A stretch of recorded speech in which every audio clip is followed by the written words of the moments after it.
네, 안녕하세요. 이번 시간부터 이제 5부입니다. 교재. 증권 분석이라는 이제 과목을 공부할 텐데요. 예, 어떤 내용들을 이제 공부해야 되는지 이제 먼저 살펴보도록 하겠습니다.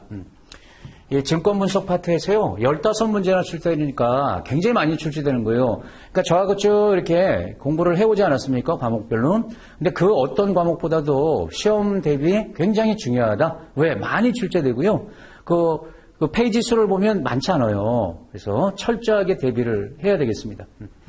이제 중요한 내용들 하나씩 이렇게 봐보면 이제 공부해야 되는 게 일단 증권 분석이란 말이 이제 뭐냐 이거예요. 우리는 결국 이제 주식을 잘 골라서 투자해서 수익을 내야 되는데 이제 주식이 증권인데 이 증권 분석 방법이 두 가지가 있죠. 그게 보면 기본적 분석이라는 게 있고요. 기술적 분석이라고 이렇게 이제 나눠요. 근데 이 두 개가 이제 차이점이 뭘까요? 기본적 분석이라는 것은 좋은 종목을 찾아내겠다는 거예요. 한마디로 하면 목표는 좋은 종목. 삼성전자 같은 좋은 종목을 찾아내는 게 기본적 분석에서 하는 거고, 그럼 이걸 찾기 위해서 가치 분석을 합니다. 기업 가치. 영어로 하면 이제 밸류죠, 밸류. 그래서 기업 가치에 비해서 싸게 거래되는, 즉 저평가된 종목. 그걸 좋은 종목이라고 보겠다는 거예요. 그럼 가치 분석을 이제 뭘 통해서 하냐? 활용수단으로 이제 재무제표를 보는 겁니다. 재무제표 분석을 통해서 가치를 계산해내는 거예요. 여기서 이제 적정 주가도 계산하고 이렇게 되는 거예요.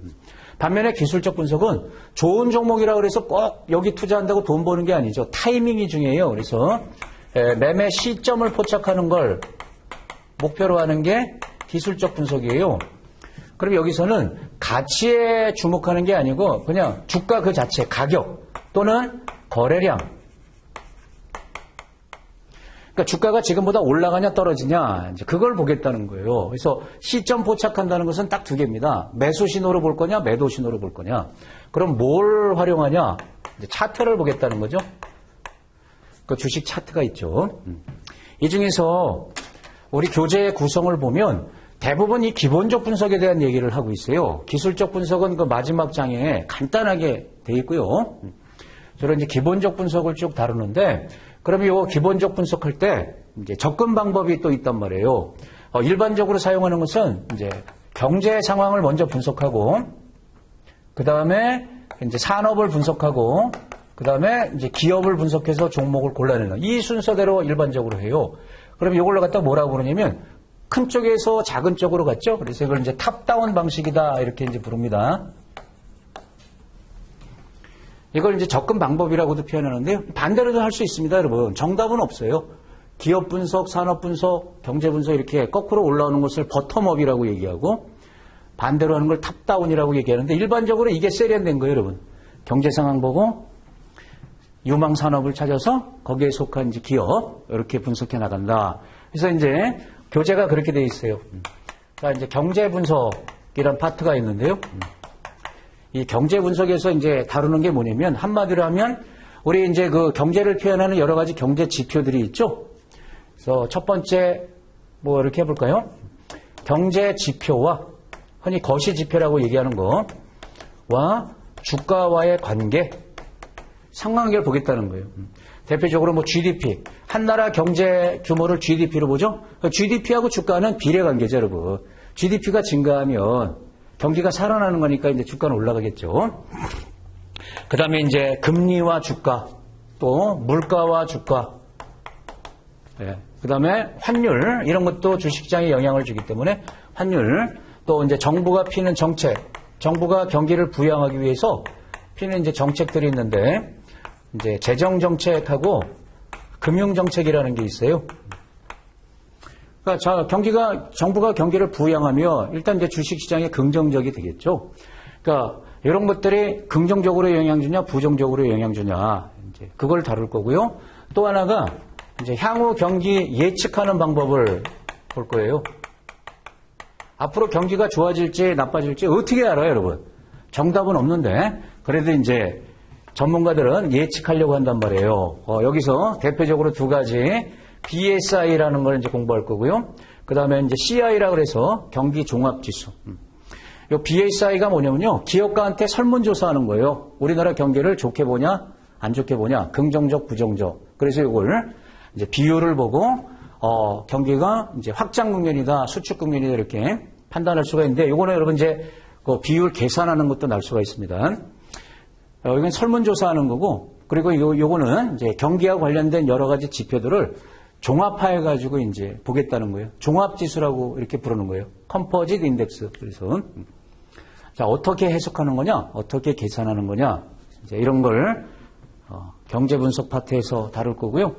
그다음 이제 산업 분석에서는 결국은 우리는 좋은 주식을 골라야 되는 거거든요, 여러분. 그렇죠? 어떤 종목을 골라서 투자를 해야 되냐? 그런데 예, 그 종목이 속한 산업, 이 산업이 유망 산업이냐 그렇지 않냐? 사양 산업의 종목들은 예, 관심 갖는 게 좋지 않다. 그래서 좋은 산업을 이제 찾아내기 위해서. 근데 이건 이제 두 가지를 우리가 공부합니다. 첫 번째가 산업 구조 분석이라는 게 있어요. 경쟁 구조를 보겠다는 거예요. 요걸 5가지 요인을 갖고 이제 분석을 합니다. 5가지. 요거를 이제 기억을 하셔야 돼요. 산업 구조를 분석할 때 5가지 요인이 뭐냐, 뭐 진입장벽부터 쭉 나오는데 그런 걸 또 어떻게 해석할 거냐. 또 하나가 인간도 생로병사가 있듯이 이제 산업도 수명 주기가 있다. 요걸 이제 분석하는 겁니다. 요걸 이제 4단계로 산업 이제 사이클을 보는데요. 이제 도입기, 성장기, 성숙기, 쇠퇴기. 이렇게 이제 4단계로 되어 있는데 결국 성장 산업이 좋은 거 아닙니까? 성장 단계에 있는 산업. 그러면 어떤 특징들을 보고 도입기인지 성장기인지 성숙기인지 쇠퇴기인지 알 수 있냐? 이제 그런 것들을 이제 체크를 해놔야 될 거예요. 자, 산업 분석에서는 여러 가지 산업 분석 방법이 있지만 기본적으로 이 2가지 예, 그걸 이제 공부를 할 거고요. 그 다음에 이제 기업 분석 파트로 가서 이제 여기서 이제 다루는 게 제일 방대할 거예요, 여러분. 그럼 기업 분석 자체에서 일단 어떤 내용들을 분석해야 되는지 이제 그런 것들 이제 살펴봐야 되고요. 뭘 분석할 거냐. 그리고 여러분 기업이라는 건 영속성이 있단 말이에요. 직원들은 나왔다 들어왔다 퇴사하고 뭐 들어갔다 나갔다 이렇게 하지만 기업은 쭉 가기 위해서는 돈벌이를 해야 된단 말이에요. 돈을 벌어야 되니까 이제 기업의 이익을 이제 예측하는 방법이 있어요. 기업의 미래 이익을 어떻게 예측할 거냐. 이게 2가지가 소개되어 있는데, 그러니까 이익을 예측하는 것, 계산하겠다는 거죠. 향후 이익을 이제 이익 예측 방법 이걸 볼 거고, 그다음에 이제 재무제표를 볼 거예요. 재무제표. 기업이 작성하는 재무제표가 있처럼 크게 4가지가 있지 않습니까? 재무상태표, 손익계산서, 이익이 났을 때 그 이익잉여금 처분계산서, 현금흐름표. 그렇죠? 그럼 이제 그런 것들을 우리는 이제 어떻게 이제 봐야 되는지, 그 재무제표 분석. 여러분, 재무제표라는 것은 외부의 기업 현황을 알리는 공식 문서입니다. 외부에 알리기 위해서 작성하는 거예요. 자, 여기서 이제 조금 기업 분석엔 들어가지만 이제 따로 띄어가지고, 여러분 이제 재무제표 요거를 꼼꼼히 항목을 이렇게 분석해도 되지만, 그러면 시간이 오래 걸려요. 비용도 많이 들고. 그래서 여기서 이제 중요한 항목들을 뽑아가지고 우리가 비율 분석이라는 걸 합니다. 좀 이제 간단하게 미리 이제 기업, 좋은 기업인지 그렇지 않은지 이제 판단하기 위해서 비율을 갖고 분석하는데 여기 2가지가 있어요. 재무 비율 분석이라고 부르는 게 있습니다. 재무 비율을 보는 거예요. 그러니까 재무제표의 중요 항목을 뽑아서 퍼센트로 만들어 갖고 보겠다는 거예요. 여기 크게 이제 4가지 유형이 있는데 기업의 수익성을 볼 거냐, 안정성을 볼 거냐, 파산 가능성 이런 거란 말이에요. 그 다음에 활동성을 보는 거냐, 성장성을 보는 거냐, 이렇게 이제 4가지로 나눠서. 여러분, 여기가 제일 중요합니다. 이거 반드시 시험에 날 거예요, 여러분. 이 하나하나 다 날 수 있어요. 15문제나 나니까 다 시험에 출제된다고 예상할 수가 있는데, 특히 이 비율 분석은 좀 어려울 수도 있습니다, 여러분. 여기서 이제 산식이 나오고, 그럼 시험에 계산 문제도 나오기 때문에, 요 수익성 관련된, 안정성 관련된 지표, 여러분, ROI, ROE, 이런 거 들어보셨죠? 네, 부채 비율, 뭐 등등, 이런 것들을 이제 공부를 하게 될 거예요. 다 이제 꼼꼼히 외워야 됩니다. 그 다음에 재무 비율 분석 말고요. 또 하나가 이제 뭐냐면, 시장 가치 비율 분석이라는 게 있어요. 시장 가치 비율 분석. 그러면 여기는 이제 들어보신 이렇게 PBR, PCR, PSR 뭐 이런 것들이 있는데 그러니까 시장 가치라는 건 주가거든요, 여러분. 주가를, 이 기업의 주가가 기업 가치 중에서 수익 가치 대비 싼지 비싼지, 자산 가치에 비해서 싼지 비싼지, 또 이게 C는 캐시플로우입니다. 현금 흐름 가치, 세일즈 그래서 S라고 쓰는 건데 매출액 가치. 이렇게 기업의 가치하고 비교해서 주가가 싼지 비싼지 비교해 보는 거예요. 저평가, 고평가를. 이 부분이 하여튼 핵심이에요, 여러분. 반드시 이제 한 문제가 아니고 이제 여러 문제 이렇게 출제가 될 거예요. 그 다음에 마지막에, 이제 적정 주가를 계산하는 거예요. 기업의 이제 가치, 적정 주가 계산하는 방법. 여기도 이제 크게 두 가지를 다루는데, 이제 상대 가치 평가 모형이라고 있어요. 상대 가치를 평가한다. 이걸 주가 배수 모형이라고도 부릅니다.